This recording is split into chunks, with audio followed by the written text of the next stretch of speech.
Well, Chuck, right off the top, I have a confession to make. When I was trying to be all cute on our preview show and speak French and the whole thing, I said the wrong number. Yeah.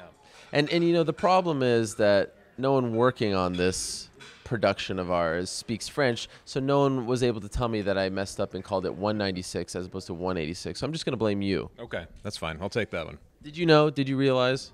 No, You just man. wanted me to fail in front of the world. I can count to 10 in French. That's it. Very embarrassed. In our preview show, I called this UFC 196. In fact, it was UFC 186. And I will never live this one down. This was a huge embarrassment for me and my family. But here we are.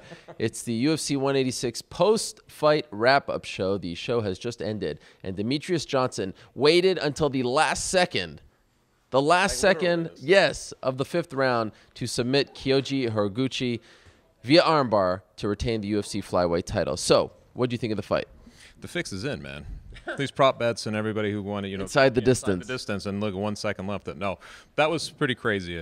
Just the whole way that played out, I didn't see that come. In fact, we're sort of shuffling around, getting ready to get our stuff together, and we're like, wait a second, did he just tap at the last second? And we were waiting for the official word, but yeah, crazy. What'd you make of his performance leading up to that point, Demetrious Johnson? I thought he looked great. I mean, obviously he's facing a guy who we knew might present some problems, but he's so good at adapting on the fly, listening to his corner. Matt Hume, you could see them communicating throughout that fight. Always very good at just sort of adapting on the fly. That he might be one of the best in the game at doing that. I thought it just started to be his fight. The first round was pretty close. I thought he just started to incrementally take that fight from him. He started getting the takedowns and holding them there. The crowd didn't necessarily like all that aspect of it, but he was doing what he needed to do, and he made it exciting at times. He was doing his stuff in there. So quick, rapid pace stuff that was going on. I just thought he looked like Demetrious Johnson, man. He just looked like his dominant self. Early on, did Horiguchi actually do better than you thought he would? Yeah, the first round. There was a couple people on press row who were, they were like, hey, did Horiguchi take that round? I didn't think quite that much, but I thought he looked really good. I was like, we might be in for a very competitive fight. We might be in for one of those 48, 47 type fights, just the way it looked. But by the second round, I started to feel like Johnson has bearings. He was figuring out the timing, the rhythm, everything that was going on, and it seemed like his fight from that point on. I didn't feel it was going to be too competitive from that point on. I was in the back during the main event, so I didn't get a sense for how the crowd was reacting to it. I do recall in Vancouver at UFC 174, they actually started to leave in the middle of the main event. How are they reacting to that main event fight?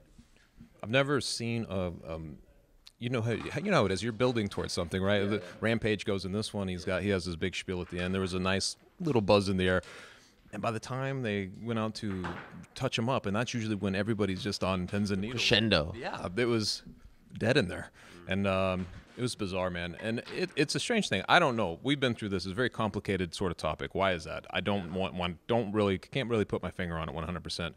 But I think that with a guy like Demetrious Johnson we talk less, it's less about who he is we talk more about who he's not. And that's really the debate. Well, who he's not? Well, he's not a guy who should be in that position. Tonight was it for me. You see that sort of thing and you're like, we talked about this before. I think he needs to be coupled with another championship type fight with the bigger names that people are going to draw just to get those eyeballs and people invested in him more. Or he's got to do like go back to the free TV shows or something. You see something like this and it's no fault of his. He's a dominant guy, but for whatever reason it just doesn't translate. And it's very odd to sit in a very quiet theater like that, see people leaving, midway through the fight and all that stuff. Just bizarre. But I think that the UFC should look at that and act accordingly. And I must say, as a proud Montrealer, and I'm not going to pin this on him. I'm not going to pin it on him, but it hurt very much to walk into that arena early in the night and see the top half of half of the entire building tarped off. After being there for UFC 124 and seeing how they reacted when Diaz fought GSP and GSP Koscheck and so many of those fights, even when GSP wasn't on the card, 113-97, it was bizarre. This is a rabid fan base. Yeah. The previous night I went to the hockey game, and obviously now that's going to be rabid because they really love their Canadians up here. But you see the contrast. Like I'm there one night, and then you go to the next, and it's just an extreme contrast of passions. But I've been at some of the other Montreal shows for the UFC, and they're always so loud and so behind it. And of course they did have GSP, for the ones I've been to. So there was always some, hero going. There's some hero worship that was coming up. He's so big out here, but. I didn't anticipate. We knew this card was going to be a weird one, but I didn't anticipate it being quite like that. Let's talk about Rampage. He returns to the UFC. He wins. I think kind of the fight that we expected out of these two. Fabio Maldonado just played right into his hand. What do you make of his performance? 100% agree. Maldonado. I was like, we were talking about Maldonado actually did take him down once. We were wondering if that would even happen. Of course, that came late and inconsequential in a round. It played out pretty much exactly like that. I thought Maldonado would have more offense than he showed up with. It looked like he was keeping his guns holstered a little bit through the parts of that fight, standing in the pocket, taking the punches, which we know he can do. But you thought he might want to return some of that fire on some of those occasions, but. Rampage was moving his head. He was doing some things. He looked pretty good to me. I was at a couple of his Bellator fights, recently, and I felt like he was a little more vested in this. I didn't really feel. I mean, he was huffing out there a little bit, but I didn't really feel like I saw any huge decrease in his cardio where he was just dying on his feet, like I thought might happen in the late round. So, all told, he didn't get the finish, but I think it was a pretty solid showing by him. Really? Yeah. So you give him what? A B plus? A B. Okay. Yeah, I'd give him a B, but I bet he would take that given his circumstances and all the stuff with the lawsuit and coming in and out of that fight, not sort of going off of his diet he was mentioning and stuff like that, which with Rampage you're always like, you have to weigh those things out anyway, no matter what's going on with his camps and stuff. But, yeah, I would say a B. One wonders how long he'll be out for, what other legal troubles are to come, because this thing isn't over. If anyone thinks that Rampage fighting on this card means that this is over, it's not over. One wonders when, if ever, he'll be able to fight again for the UFC. Yeah, how weird would this be if this turns out to be a cameo back in the UFC, but that's it. Yes. It could happen. It's still playing out.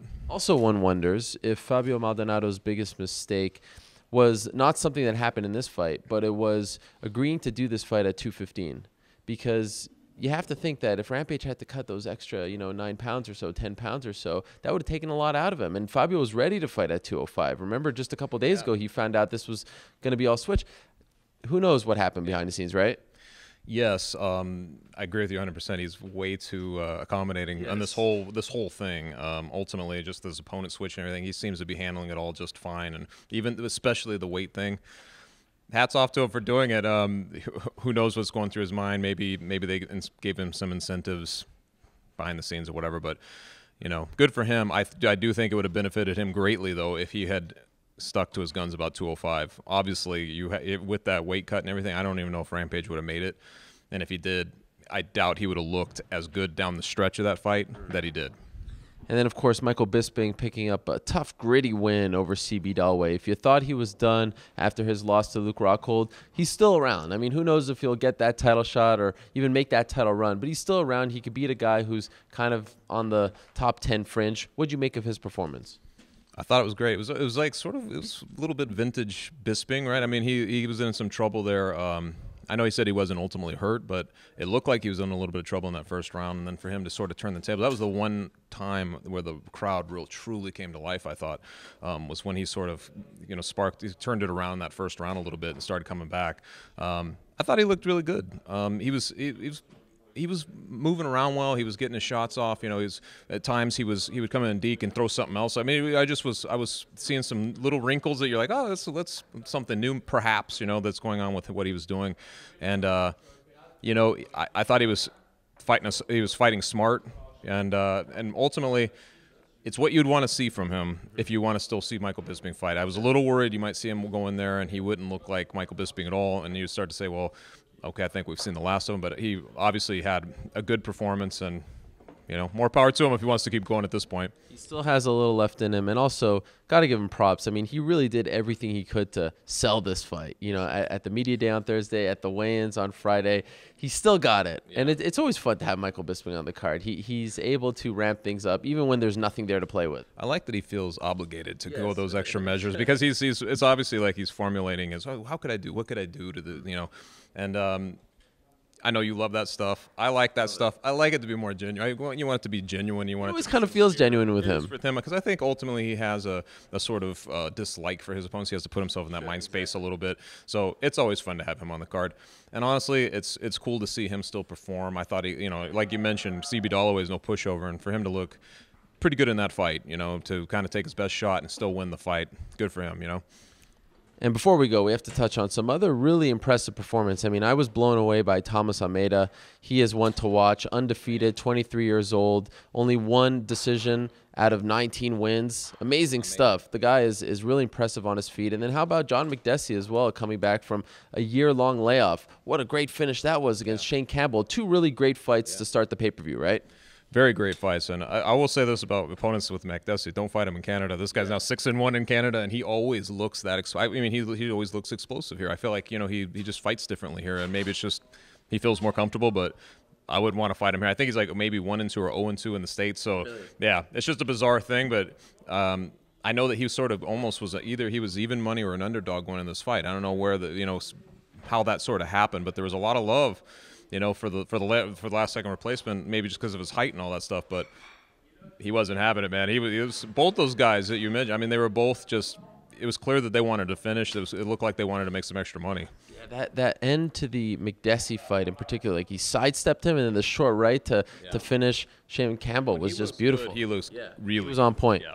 Certainly on point. Also on point, I thought Ryan DeMarcos looked great. A great finish for Alexis Davis coming off that hugely disappointing loss to Ronda Rousey. So there were some stories there. Patrick Cote very emotional after his win over Joe Riggs. So there were some stories, some things to chew on. All in all, of course, a bit of a disappointing night for Montreal fans and the Montreal Gate and the community in general, but now we could look past UFC 186 and look ahead to a very busy May for the UFC. Of course, there's that show in Adelaide, Stipe Miocic versus Mark Hunt, and then the big one in Manila, Frankie Edgar versus Uriah Faber, and of course, UFC 187 featuring, two title fights. Hopefully, everything stays intact. That card is everything maybe this card wasn't as far as the star power is concerned. Before I let you go, I'm going to put you on the spot right here and now, all right? Let's do it. A week from today, all eyes, the entire sporting world will be focused on Las Vegas. Manny Pacquiao, Floyd Mayweather. What's the official pick? Wow. The prognostication. I'm gonna go Mayweather. Really going out on a limb. But it's hard. It's you say decision. Decision? It's a decision. Really? It's gonna that's the way I see it going down. I mean, ultimately, that's what he shows he can do, and he's very good at it. He's just good at outpointing guys and staying out of being evasive and all that. So I just feel like he'll be able to do the same. All right. Well, that's next week. Should be a fun week leading up to that fight. Everyone, if you're an MMA fan, kickboxing fan, basketball, golf fan, I think you'll care about Pacquiao Mayweather. I think so. I mean, that's one of the most anticipated fights ever, if not the most anticipated fight ever. So that should be fun. For now, we say goodnight from Montreal. Bon soirée. I could get that one right. We're back Monday for the MMA Hour. And I remind you one more time because I feel like I need to. Montreal is a great MMA town. It's a great MMA community. We've been supporting MMA since long before the UFC was around. Do not forget that when you look at today's crowd. Homer. Things happen, and I'm proud to be a homer. How about that? We'll see you Monday. Thanks for watching our coverage all week long from here in Montreal. Bonne soirée.